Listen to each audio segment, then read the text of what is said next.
Welcome back to the second hour of LoveBabz, LoveTalk. I'm Babz Ivy. Good morning. I'm glad to have my soror, Reverend Dr. Odell Montgomery Cooper. And hey, Dr. Jonathan Berryman. How are y'all? Good morning. How are you? How are y'all?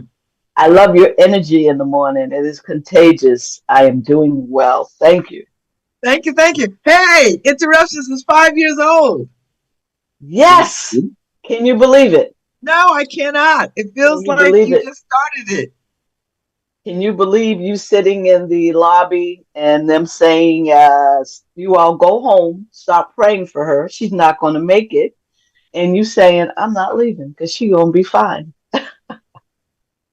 Damn right. It was like, we cannot mess with black women. It's like, we going to leave this little black women alone because they sitting out here. How you doing? How you feeling? I am feeling excited. We just realized that we've never really celebrated. I have never really celebrated this journey. The play came out during the pandemic, so it was supposed to be on stage. It became virtual. Even though we had the red carpet, we still couldn't celebrate. The book came out, still coming out of the pandemic, the workbook, and all of that led to being virtual. The audio book, even though that came out, we did not celebrate. I didn't celebrate birthdays.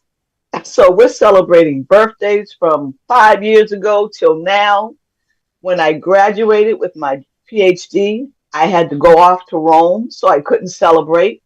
So this is everything. We are celebrating me, our journey, interruptions, and then we're going to celebrate the work that we've been doing here in Greater New Haven with the grant we received from Clifford Beers to teach mental health, emotional wellness to our community of faith and communities of color. And we are celebrating. I love it. So, Jonathan, what is your connection to this? Well, it all started at a backyard barbecue. It didn't start on the porch? What? Well, I don't know that the porch was a thing yet back in it must have been 2019, actually, when we had that conversation. So I've known Odell since the Clinton administration. Yeah. So we go way back. And I knew that she had an aneurysm, but I had not seen her since her recovery. So I had a conversation with her at that backyard barbecue, and she said that she was reinventing herself, and I had never heard that term before. And something kept pressing me to ask her what she meant by that. And my simple input was she should tell her story through the arts, because the arts have a way of reaching people in a profound way where just our rhetoric doesn't. Mm-hmm. Okay, and so what happened? And then coming out of the brain aneurysm, I told Jonathan I can't, because he says, but you know people. And before we left Dr. Joyner's backyard, he made me call, rest in peace, Alita, and asked her to be on the team. And we called Reverend Anderson from Bridgeport, who knew how to write trauma plays and knew my story. And that's how it got started. And then Jonathan, so that's how the play got started, because of Jonathan. And then when the play ended, he says, you got to write a book, because of the simple fact that there's more stories we couldn't put in the play. And I was exhausted. So being obedient, I trust Jonathan and wrote the book. And he says, you got to do more. And he was always that voice in the back, giving me hope, faith, and encouragement, and guiding me. And because I trust him and I follow the Spirit. And he said, there's going to be more. There's going to be more. And it has been just that, more on top of speaking engagements. Even got to speak at the Vatican to international professors about interruptions. I mean, that's more. You know, when they fly you out and say, bring your book and talk to our team about interruptions. And we're in the Vatican Library because they're still coming out of the pandemic and couldn't gather in places. And then to go to Duke UCLA University, their conferences, being guest speaker, UNH. I mean, the doors just kept opening. And I've always said to Jonathan, this is where I'm going. This is where I'm going. And he always gave me words of encouragement. And because of the trust and respect that I have for him, here's where we are. Mm. And so interruptions is not, it takes on a lot of meanings for you personally, not just the aneurysm, but other things that had happened that were like sort of one after the other. Talk a little bit about the very beginnings of, you know, how this started. Interruptions was when they were doing the play. They were sitting here in the house writing the play, my story. I said, how do we name this? Jonathan said, oh, it comes later. And I'm like, oh, okay. And then I wanted to be able, and I'm praying and fasting, I wanted to be able to help people get through not trauma, not grief, those words weren't in my space, but how to get through life when life interrupts you, regardless of what it is. And as I was teaching at the University of Bridgeport to adults, and I'm trying to teach them the pursuit of happiness, was the course. And I said, I want to be able to teach you how to, and then the words just came out, how to deal with interruptions in your life. And it doesn't matter if it's a loss, a celebration, a new job, a new marriage, new job relocation, anything that interrupts your normal flow of life. And you have to take a step back and you have to breathe differently. And then when I came back, I said, Jonathan, you want to call it interruptions? He says, well, that's not how it's done. We come up with the name. But he says, okay, because you're a rookie, we'll leave it on the table. And he and Reverend Anderson left it on the table. And it became the name, Interruptions, Disrupting the Silence. And Bill Gronstein, when I submitted my bill, my support for funding, it was just interruptions. And when he read what I was doing, he coined it. I know what she's doing. She is disrupting the silence. So that's where the tag name came from. Mm-hmm, mm-hmm. This is such a good community story. Like it's got all the community components to it. What were you saying? It's been for the community. Clifford Beers gave me it's for the community. It's been a community story. My kids grew up here. Jonathan had both my kids in the choir. And my ex-husband at the time. I tried to join. He says, sing from the pews because you can't sing. And the grant was to cover faith-based communities here in New Haven. And what does that do? Like, what did you get to do with these faith-based communities beyond just like, oh, we'll get together in a circle and pray? Like, what was it? We developed a workbook called Let's Talk, and it's a peer-to-peer emotional wellness training. It's a 8-week training, and it goes through 8 different topics, 90-minute sessions, small groups, 25 people. We met online, and we meet in person at Community Baptist Church. And I started gaining facilitators. And what we do is we teach everything from what is an interruption in your life so that they buy in and they don't check out because their person did not die from gun violence. So my story doesn't take precedence, it's about them.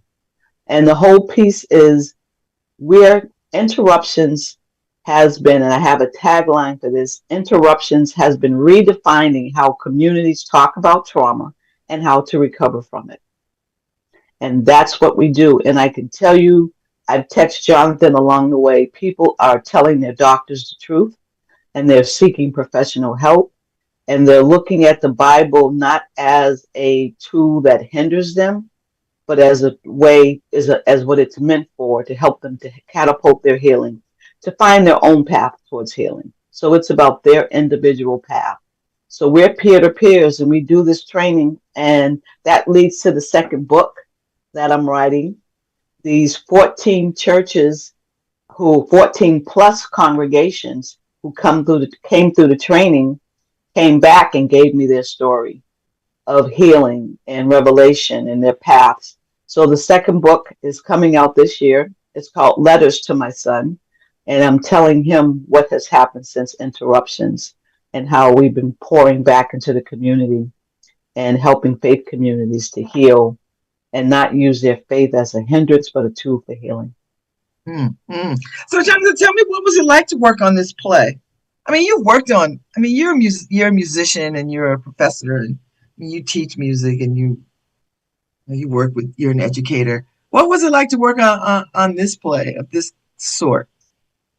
Because there's no music in this, right? There's no. Well, there is some music. It is more incidental music, things that connect scenes and that underscore scenes.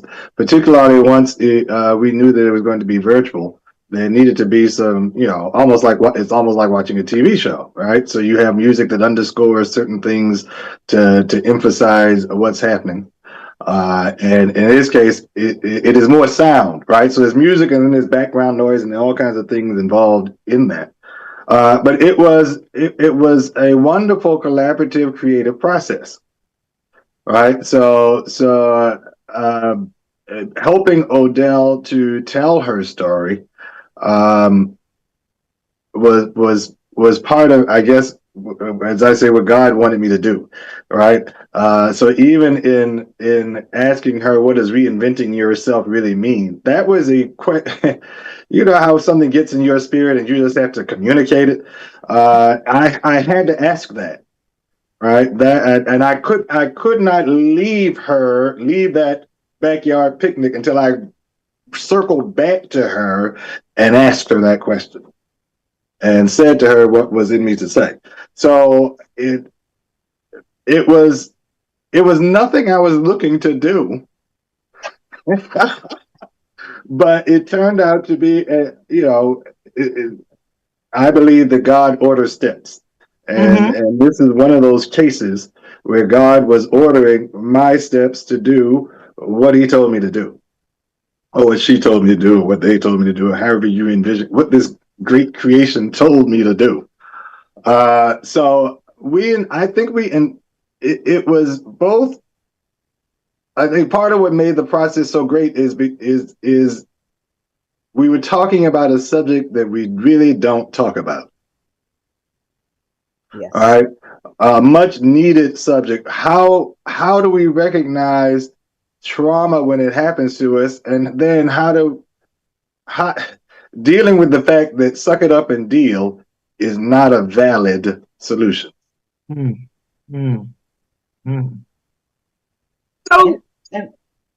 So with 5 years out, Odell, you're going to have this celebration. Tell me about the celebration. When is it? What are you doing? Are there tickets? What are we doing? So the celebration is going to be at City Seed. I truly believe in partnerships with our community because we all have to support one another. And that's a great space. That's a great space over there. And I contact Sarah Miller, and she's been more than helpful and accommodating for us to be there. So we're going to be there September 17th from 6 to 9. It's a cocktail reception. We have 4 people who've gone through the program. We're a mixture of telling stories. So it doesn't make any sense for me to stand there and say, here's numbers, here's percentage. We got people telling their story of what it was like to go through interruptions. And we have Pastor Steele from Barrick as a pastor saying, I didn't really know Odell, but I met her and she told me her story, signed my members up at the church because that's where we start. That's where Jonathan and I met at Barrick. That's where my life started. And ministry was at Barrick. And for him to tell his story of seeing the change of his members And he could see the change. And for a pastor to see that and recognize it and say, I'm sending more people to this program. So we're going to be having shared stories, culture, and faith. Music, Yale Gospel Choir has agreed to come sing. And I'm waiting for Susan Clenard to come back from Switzerland to try to figure out how, and you've introduced us, and how we can have some of her trauma art in the space. So tickets are $75. And our discussion cards are completed. We've been working on these discussion cards with community involvement for the last 3 years. And I have to give a So shout what out. are those? What do they do? What are discussion cards? What do we do with them? The discussion cards are another way to talk about trauma, our faith. It's called Passed Down Stories That Shaped Us. So as we met with people in the community, it's like, what was passed down to you from your elder that you listened to or didn't listen to? And what did you pass down to the next generation? And we have 6 different categories. We have education, finance, emotional wellness, faith and philosophy, culture, and I always forget the 6th one. And we have wild cards. So you pick a card, you read a statement, and you discuss it. And if you own it, if you pass it down, then you keep it. And it's your way of figuring out these stories shaped me. And some we rejected and some we didn't. And some we passed down. I remember telling my daughter, I didn't know that the doctors told me that I wasn't going to live. And they told you all that. And I said to my daughter, pay my bills and go to work. When I was in the hospital bed, getting ready to have surgery, she had an emotional breakdown. And she and I talked about it later. And she said how hard that was for her to go to work, knowing that I was going to die, but I didn't know that. And now I passed that down to her because that was passed down to me. You're a strong Black woman, go to work, pay the bills, what you're supposed to do. And after I was healing, I took it back. And I said, if anything happens to me, don't pay a daggone thing in my name unless it has to do with the mortgage, because you need to live here. I said, and use the insurance money and take some time off and grieve and mourn your mother, and you better cry.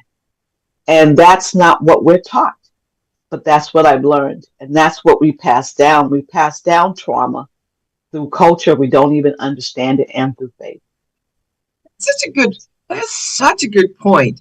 We do not take the time, even in the absence of trauma, just when we're honored, we don't fully celebrate because somebody said you ought to be humble, so don't be too bright, right? Like we even in that we stifle ourselves and we don't step into our blessings and our glory because somebody along the way has said to us, don't show off or don't be bright or don't. And we internalize that to mean, let me just dim my own light. Yes.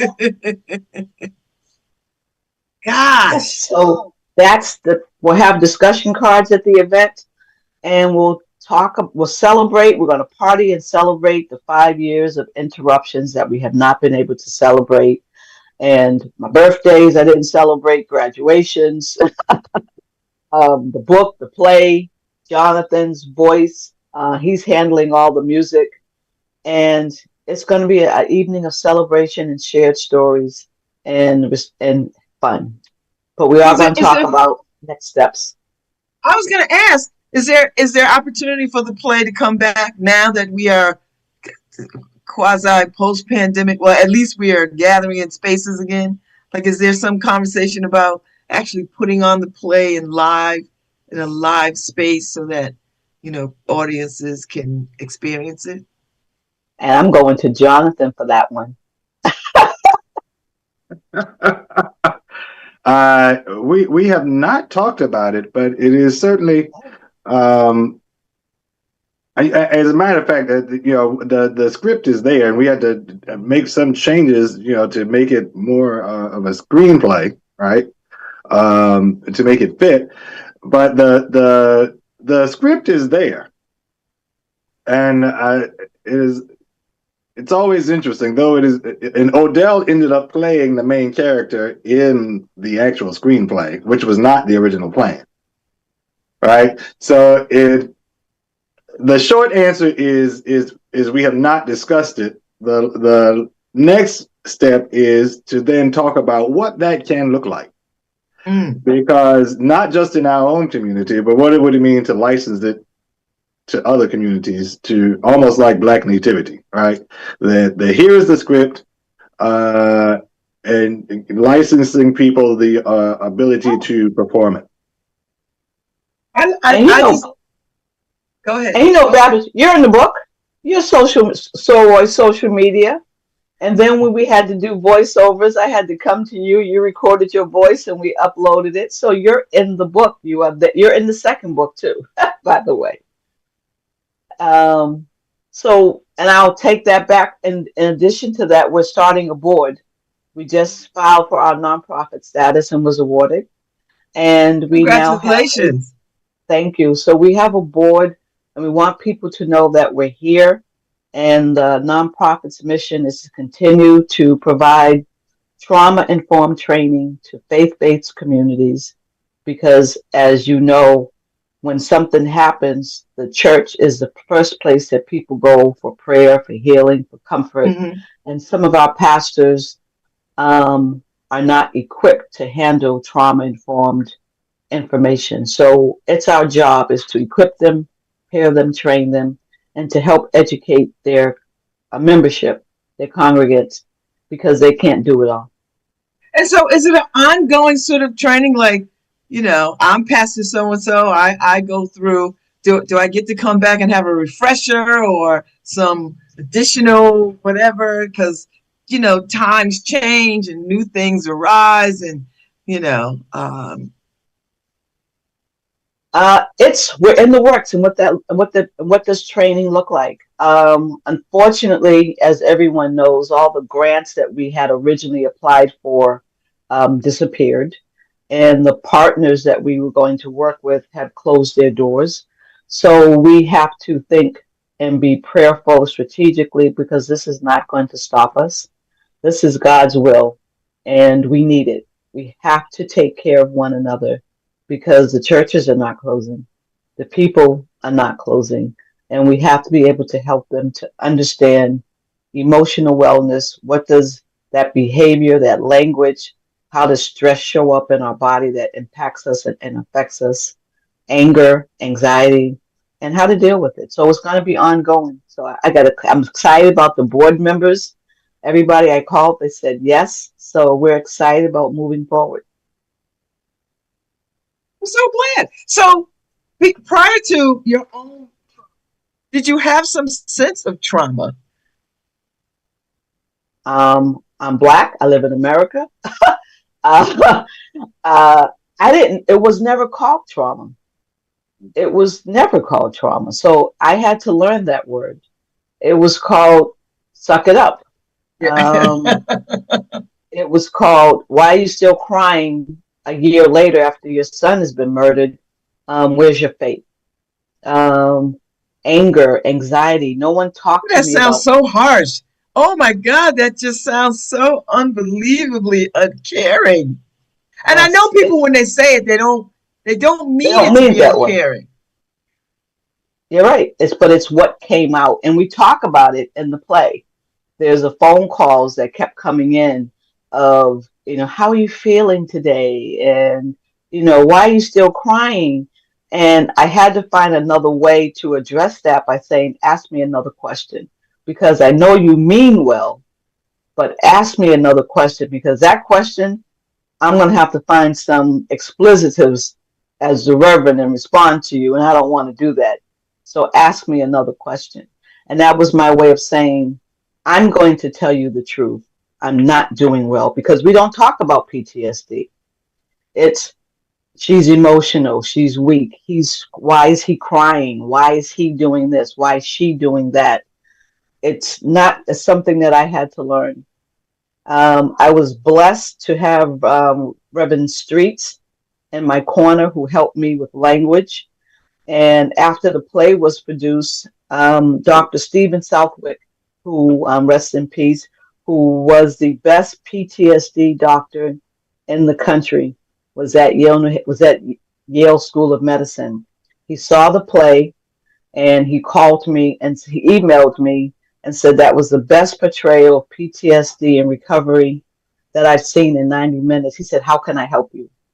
And I said I didn't know who he was, so I had to Google him, and he was the best.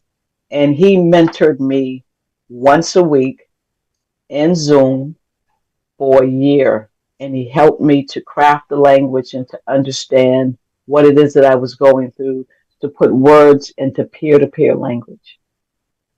And that's it. Because we're peers. We're not clinicians. We're not doctors. We're not therapists.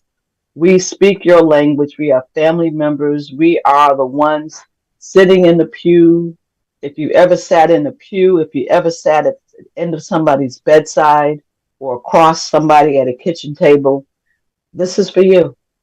Because we've all been there. We've all done it. We just never knew what the names were. So what is the biggest dream you have for this? Like where do you imagine this could go, and what will it do? Now that you got the nonprofit designation, what's the dream? Well, Jonathan, I want you to answer this too, because you always have a vision that I don't quite see. And I always follow your lead. I want this to be virtual. I want this to be like you have the best way to explain this is Grief Share. Grief Share is a model that's virtual that people can register for it, go through the training, and then deliver it to their community. I want that's grief, but we don't talk about trauma. I want interruptions to live in that space where this is available for people of clinicians, everyday people to understand how to talk and identify trauma in people, and without going through a clinician, little t, big T. When you have trauma, you don't care what size T it is, it's trauma. Mm-hmm. But that's not going to help us. So that's what I want this to be, a model that is accessible nationwide. And we already have an international audience, so I'm excited. Yes, that's cool. That's very cool. All right, Jonathan, what's your vision?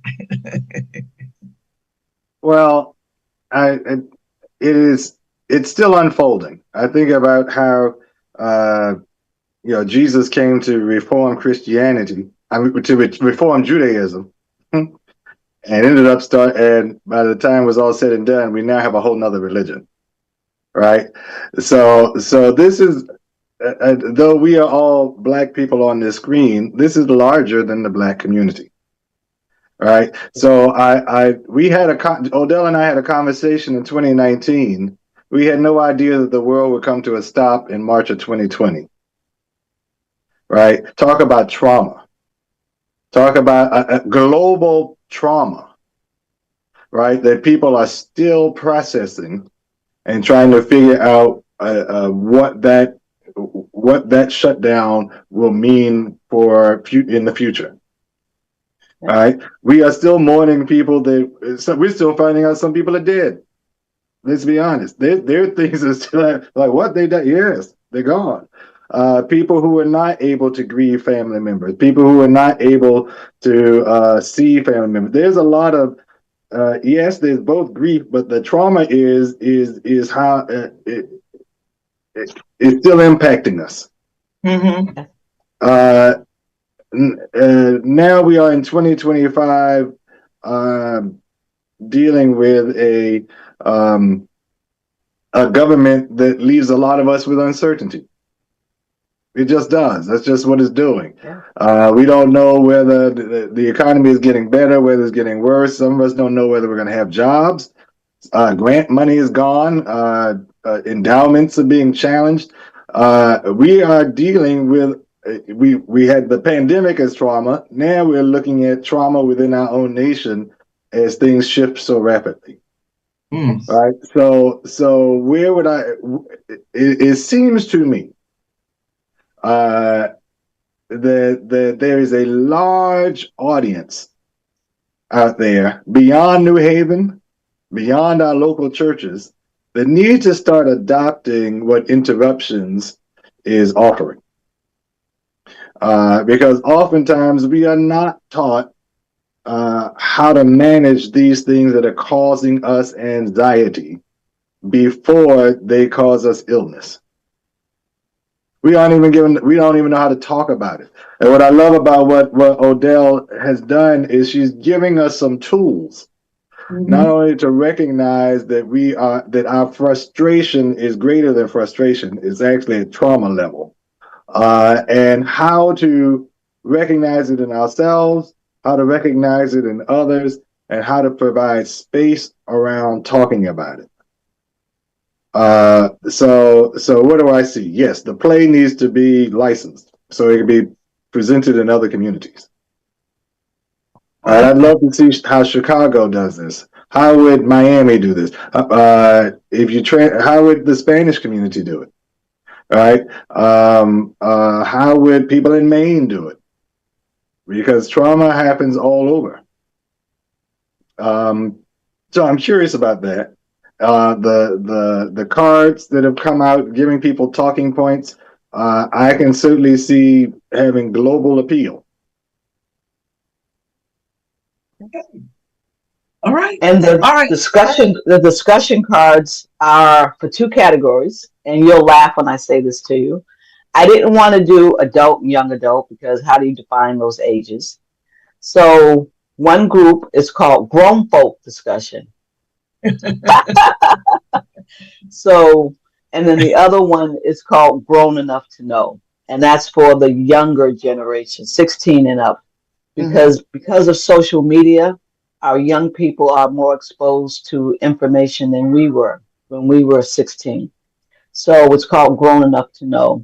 And someone said, well, how do I know which one I belong to? I said, well, if you have to ask, it's not grown folks, because grown folk know grown folk conversation. I love it. All right. So as we're wrapping this up, tell us one more time when the event is, what time it is, and how do people get tickets? Wednesday, September 17th at 6:30 at City Steve. You can get tickets on my website, Interruptions Without Walls, and Eventbrite. It's on all of my social media pages.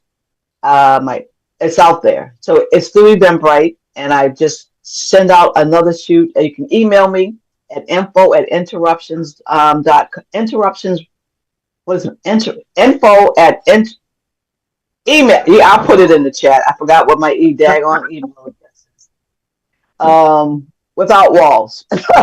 And the tickets are available. We are excited to celebrate with us. Please come out. We do have sponsorship still available, and asking people to submit ads for our e-journal of celebration. Happy 5 years. Congratulations. Thank you. And it's come as you are, come after work. It's an after work event. Come as you are. And in 10 years, we'll have the big gala where you can dress up and all that. But now it's come as you are, and let's be comfortable, share, and talk. And anyone that's interested, especially schools, clinics who teach trauma and mental health in their schools and their facilities, come out, and because we're inviting partners. Now we have a nonprofit asking partners to partner with us to see how we can help break the chains of generational trauma and our collegiates, our young people, our professions, our congregations of faith. This is not a black or white. It is not an educational piece. It is a life piece of breaking generational trauma. Thank you so much for joining me this morning. Dr. Jonathan Berryman, Dr. Reverend Odell Montgomery Cooper. It's a joy to talk to you this morning. Likewise, Babs, always. Thank you, Babs. Happy 5 years. Happy 5 years. Lord have mercy. Happy 5 years. And thank you for being in the book. You're in the book. And as I was telling about the New Hallville story, I said, and then I have a sorority sister who does porching, who keeps the community alive. And I said, you made the second book, Babz. I'm so glad to be on the team. I made the cut. I Yes. made the cut. So, well, y'all have a wonderful day. Much success to you. Happy 5-year anniversary. I'm looking forward to 500 more years of this. And well, maybe 500 years we won't even have a conversation about trauma. So your work will have been done. Thank you. Thank you so much for joining me. Thanks, Harry. I'll see everybody tomorrow. Enjoy the rest of your day. Bye-bye.